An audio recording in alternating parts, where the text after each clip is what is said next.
an unlikely truce. Covered head to toe in a vibrant mix of indigo, crimson, and gold, Kyle and Lyra stared at the wreckage, then at each other. The absurdity of the situation broke through their anger. A hesitant laugh escaped Lyra's lips, followed by a reluctant chuckle from Kyle. "Well," Lyra said, wiping a streak of blue from her cheek, "this is a fine mess, isn't it?" Kyle, equally colorful, couldn't help but agree. For the first time, they saw each other not as enemies, but as fellow victims. They began cleaning up the mess, a task that required cooperation.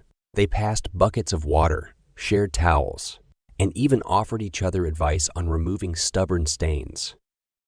As they worked, they started talking, not about their grievances, but about their lives, their hopes, and their dreams. Kyle confessed his ambition to create works of art with his metal, and Lyra revealed her desire to weave tapestries that told stories, that inspired people. They discovered a shared passion for their craft and a surprising amount of common ground. By sunset, the stall was clean and a fragile truce had been forged. They sat together, exhausted but strangely at peace. "Maybe," Kyle said, "we haven't been seeing each other clearly all this time." Lyra nodded. "Maybe we've been too busy fighting to see what we have in common." The cauldron of conflict. The marketplace of 𝙍𝙍𝘼𝙆𝘼𝘽𝙇𝙀 buzzed with life, the aroma of spices mingling with the boisterous calls of vendors. But in the heart of it all, a storm was brewing. Two figures stood facing each other, their eyes locked in a fierce battle of wills. Kyle, with his fiery red hair and a build honed from years of blacksmithing, glared at Lyra, whose nimble fingers and sharp wit made her the most sought. After Weaver in the city, their animosity was legendary. It had started with a silly argument over a stall location years ago, and festered ever since, poisoning everything they touched. "Get out of my way, Lyra," Kyle growled, his hand tightening around a bundle of iron rods. "I need to deliver this order." Lyra crossed her arms, her emerald eyes flashing. Their voices escalated, drawing a crowd. Insults flew like poisoned darts, each one aimed at the other's deepest insecurities. Kyle accused Lyra of being a manipulative charlatan, while Lyra retorted that Kyle was a brute with more brawn than brain. Unbeknownst to them, their constant clashes served a purpose. Hidden in the shadows, Councilman 𝙍𝙍𝙍𝘼𝙆𝘍𝙍, a man of immense power and even greater greed, watched with a smirk. Kyle and Lyra's rivalry kept the common folk divided, making it easier for him to manipulate the city's resources for his own gain. As their argument reached fever pitch, a clumsy apprentice stumbled, sending a cart laden with dyes careening into Lyra's stall. A rainbow of colors exploded, coating everything and everyone in a sticky, chaotic mess. Seeds of doubt. The next day, a strange unease settled over 𝙍𝙍𝘼𝑍𝑍. The marketplace felt different, quieter. People who had once freely voiced their opinions now spoke in hushed tones. Kale noticed that his orders were dwindling, and the quality of the iron he received was subpar. Lyra's customers seemed hesitant to purchase her tapestries, and rumors spread that her dyes were inferior. Suspicion gnawed at them. They met in secret, sharing their concerns. "Something's not right," Kyle said, his brow furrowed. "It's like someone is trying to sabotage us." Lyra agreed, but who would want to do that?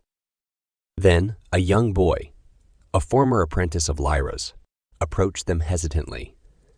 He whispered, "Councilman 𝙍𝙍𝙍𝘼𝙆𝘍𝙍, he's been spreading rumors about you both. He says you're working together to cheat the people of 𝙍𝙍𝙍𝘼." Kyle and Lyra exchanged a look of disbelief. 𝙍𝙍𝙍𝙍, the man who was supposed to protect the city, was actively working against them? The pieces began to fall into place. Their animosity had been a tool, and their newfound friendship was a threat to 𝙍𝙍𝙍𝑍𝑍's schemes, unmasking the serpent.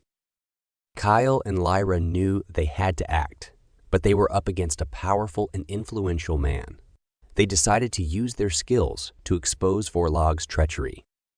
Kyle, using his knowledge of metalworking, crafted a series of intricate lockpicks.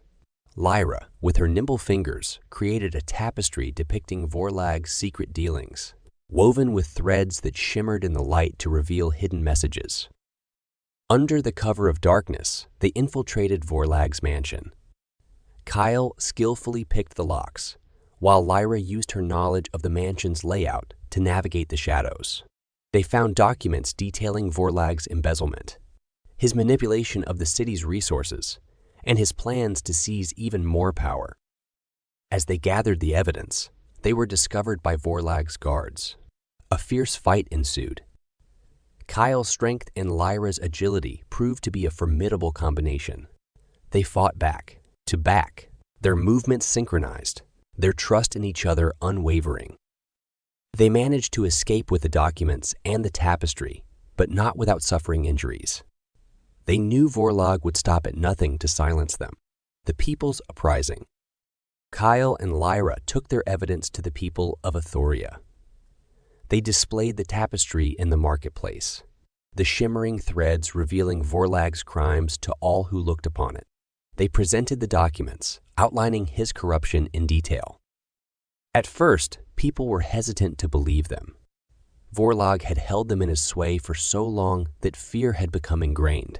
But as they saw the truth with their own eyes, a spark of rebellion ignited within them. Inspired by Kyle and Lyra's bravery, the people of 𝙐𝙬𝑃 rose up against 𝙁𝙁𝙍. They marched on his mansion, demanding justice. The guards, seeing the overwhelming force of the crowd, laid down their arms. 𝙁𝙁𝙍 was arrested and brought to justice. His crimes were exposed, and his ill-gotten gains were returned to the people. The people's uprising. Kyle and Lyra took their evidence to the people of 𝙐𝙬𝑃. They displayed the tapestry in the marketplace, the shimmering threads revealing 𝙁𝙁𝙍's crimes to all who looked upon it. They presented the documents, outlining his corruption in detail. At first, people were hesitant to believe them. 𝙁𝙁𝙍 had held them in his sway for so long that fear had become ingrained. But as they saw the truth with their own eyes, a spark of rebellion ignited within them. Inspired by Kyle and Lyra's bravery, the people of 𝙐𝙬𝑃 rose up against 𝙁𝙁𝙍. They marched on his mansion, demanding justice. The guards, seeing the overwhelming force of the crowd, laid down their arms. 𝙁𝙁𝙍 was arrested and brought to justice. His crimes were exposed, and his ill-gotten gains were returned to the people. A bond forged in fire. With 𝙁𝙁𝙍's reign of terror over, 𝙐𝙬𝑃 began to heal. Kyle and Lyra were hailed as heroes, but they didn't seek accolades. They simply wanted to use their skills to make the city a better place. Kyle created tools for the farmers, weapons for the guards, and beautiful sculptures that adorned the city squares. Lyra wove tapestries that celebrated 𝙐𝙬𝑃's history, its people, and its newfound freedom. Their friendship deepened into something more. They realized that their love for each other was as strong as their commitment to justice. They married, their union symbolizing the unity of 𝙐𝙬𝑃. Together, they became an unstoppable force for good. They championed the rights of the oppressed, fought against corruption, and inspired others to stand up for what they believed in. They had started as enemies, their lives consumed by petty rivalry. But through adversity, they had discovered a bond that was stronger than hate, a love that was more powerful than fear.